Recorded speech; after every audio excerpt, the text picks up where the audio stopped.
नमस्कार मंडळी, मी तुमचा लाडका मित्र वरद विजय चव्हाण आणि मी तुम्हा सर्वांचं माझ्या युट्यूब चॅनलमध्ये स्वागत करत आहे. म्हणजे श्रीदेवी प्रसन्न नावाचा नवीन मराठी सिनेमा येत्या 2 फेब्रुवारी 2024ला आपल्या भेटीला येणार आहे. काही दिवसांआधी या सिनेमाचा एक टीजर आला होता.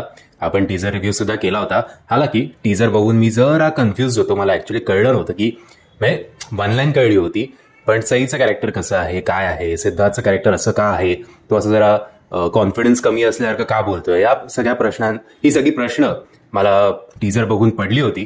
आणि थोड्याफार प्रमाणात मी म्हणेन की त्याचं उत्तर मला ट्रेलरमध्ये मिळालेलं आहे.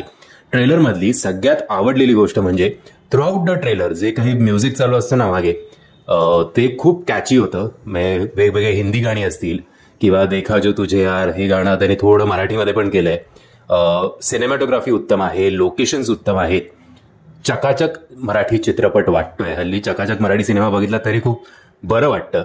तसाच हा सिनेमा वाटतोय. सिद्धार्थ आणि सईची केमिस्ट्री सुद्धा चांगली वाटते. सिद्धार्थ एक मुंबईत राहणारा मुलगा जो आता सिंगल बोलण्याच्या, हे दोघेही खरं तर पलीकडे गेलेत, दोघेही आता अनमॅरिड या झोनमध्ये आलेले आहेत असं म्हणायला काही हरकत नाही. सो सिद्धार्थ हा मुंबईत राहणारा मुलगा, त्याचे आई बाबा त्याच्या लग्नाच्या मागे पडलेले असतात. टक्कल पडायच्या आधी तरी लग्न कर बाबा असं बाप एक सल्ला पण देतो. आणि दुसरीकडे मला असं वाटतं की सई जी आहे ती कोकणातली आहे असा माझा अंदाज आहे. बहुतेक हे सईची फॅमिली, भले ती आता काम करायला इकडे आली असेल मुंबईत, बट ओरिजिन त्यांचं कोकणातलं आहे. आणि त्यांची फॅमिली एकदम बॉलिवूड कर्ज आहेत. म्हणजे सगळ्यांची नावं सुद्धा बॉलिवूडच्या हिरो हिरोईन्सवर आहेत. याशिवाय सईची आजी जरा जास्तच रोमॅन्टिक दिसते, कारण त्यांच्या फॅमिलीमध्ये कोणीही अरेंज मॅरेज अजिबात करता कामा नाहीये, कारण त्यांच्या फॅमिलीमध्ये लव्ह मॅरेजची प्रथा आहे असा आजीचा पक्का समज आहे की जर आता सईने अरेंज मॅरेज केलं तर तिचा डिवोर्स पक्का आहे. एनिवेज हे दोघंही भेटतात. अरेंजवाली लव्ह स्टोरी अशी एक टॅगलाईन सुद्धा आपल्याला बघायला मिळते. याचे आधी 4 प्रेम प्रकरण झालेले आहेत. बट सई जेव्हा हे वाक्य बोलते की तुला 4 वेळा तू प्रेमात पडला होतास आणि त्या 4 पैकी एकही मुलींनी तुला लग्नासाठी विचारलं नाही. ऍक्च्युली हे असंच्या असं कॉन्व्हर्सेशन माझ्या आणि प्रज्ञामध्ये झालेलं आहे. सो मी अगदीच कनेक्ट करू शकतो या वाक्याशी. आणि ओव्हरऑल आता एंड आपल्याला माहितीच आहे की हॅपी एंडिंग होईलच. दोघांचं लग्न होईल, दोघं एकमेकांच्या प्रेमात पडून चांगला सुखी संसार करतील. मे बी सेकंड हाफमध्ये या सिनेमाच्या लग्नानंतर थोडी अशी खटपट किंवा भांडणं सुद्धा आपल्याला, खटपट नाही खटकी आणि भांडणं सुद्धा आपल्याला बघायला मिळतील, जे आपण चांगलंच एन्जॉय करू. याशिवाय एक छोटूसा किस सुद्धा आपल्याला या सिनेमामध्ये बघायला मिळणार आहे.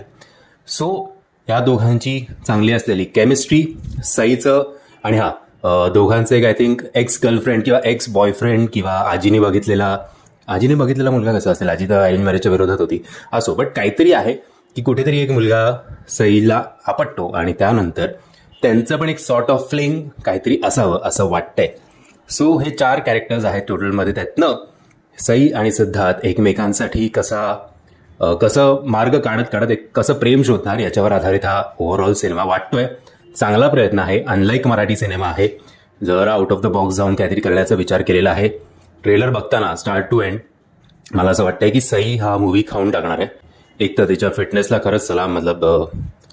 खूप कमी हिरो हिरोईन्स असे असतात की जे स्टारडम मिळाल्यानंतर सुद्धा स्वतःच्या फिटनेसवर लक्ष देतात, आणि त्यातलीच एक सई आहे असं म्हणायला काही हरकत नाही.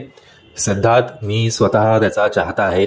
इनफॅक्ट सिद्धार्थचे अनेक चाहते सध्या जे मराठी चित्रपट बघतात प्रत्येकाला तो आवडतोच. त्याचे हल्लीचे मूवीज यशस्वी देखील ठरतायत. तो आता स्टार या कॅटेगरीमध्ये पण येतोय. म्हणून त्याला एक सांगावं असं वाटतं की बाबा थोडं स्वतःच्या फिटनेसकडे लक्ष दे. जर थोडा तू बारीक आणि फिट राहिलास तर तुझ्यासारखा हिरो आत्ताच्या काळात मराठीमध्ये आपल्याला सापडणार नाही. Good looking hero I will say. आणि आशा करूया की तो हा व्हिडिओ बघेल आणि माझा हे स्टेटमेंट ऑफेन्सिव्हली न घेता मला जे म्हणायचंय ते तो समजण्याचा प्रयत्न करेल. म्हणजे जर हा ट्रेलर तुम्ही बघितला नसेल तर त्याची लिंक मी तुम्हाला खाली डिस्क्रिप्शन बॉक्समध्ये देतोय. मी आशा करतो तुम्हाला हा व्हिडिओ आवडला असेल. जर तुम्हाला हा व्हिडिओ आवडला असेल तर प्लीज या व्हिडिओला लाईक, शेअर आणि चॅनलला सबस्क्राईब करायला विसरू नका. जय हिंद, जय महाराष्ट्र.